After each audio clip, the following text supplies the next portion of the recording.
जाति के, जुतियां गांठने वाले, झोंपड़ी में रहने वाले, आज उन्होंने इतना बड़ा भवन बना लिया, आज दिन रात वहां कीर्तन हो रहा है, साधु संत आ रहे हैं, नाम जप की कमाई हो रही है।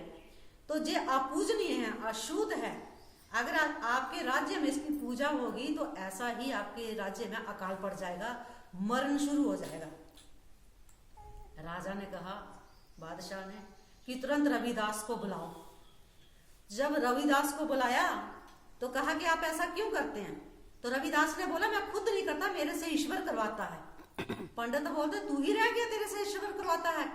क्या प्रमाण है तेरे पास के तेरे से जो काम ईश्वर करवाता है? बोलते तो ठीक है, परीक्षा ले लो। तो जब परीक्षा लेने की बारी आई तो बादशाह ने कहा कि ठीक है, हुक्म दे दिया कि परीक्षा होगी। बोले, रविदास बोले कि मैं अपने परमात्मा को एक सिंहासन पर विराजमान करूंगा।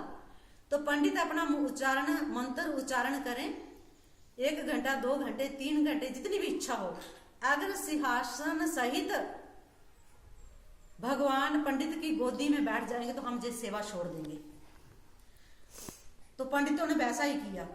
बोलते 2, 3, 4 घंटे उन्होंने मंत्रों का उच्चारण किया, पर भगवान की गोदी में नहीं बैठे।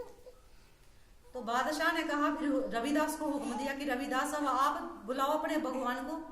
तो रविदास ने मन ही मन परमात्मा से, वो तो पहले परमात्मा से जुड़ा हुआ था रविदास, मन ही मन प्रार्थना की कि हे प्रभु, गज की तो आपने लाज रखी, तत्ते खंबे में प्रकट होकर आपने प्रहलाद की लाज रखी, तो हे प्रभु मुझ जैसे पतिति की भी लाज रखो। रविदास ने भगवान कह के प्रार्थना ही की कि सिंहासन चलने लग पड़ा। तो सिंहासन सहित भगवान रविदास की गोदी में बैठ गए, विराजमान हो गए।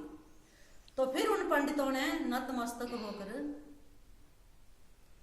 रविदास के चरण कमलों में अपना शीश झुकाया और कहा कि आज के बाद हम आपके रास्ते की कभी बाधा नहीं बनेगी।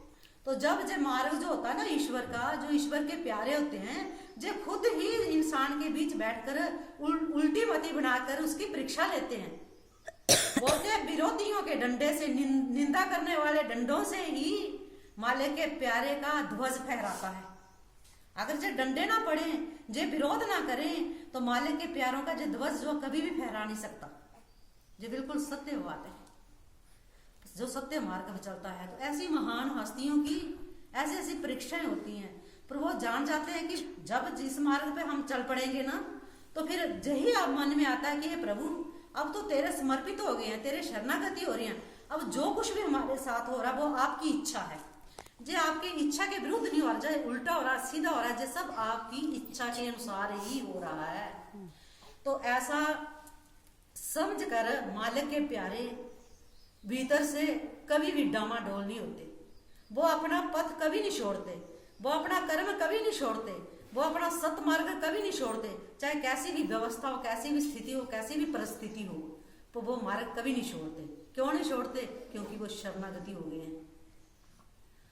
तो ऐसे ही किसी एक और भगत हुए हमारे विवेकानंद जी स्वामी, सुना होगा आपने।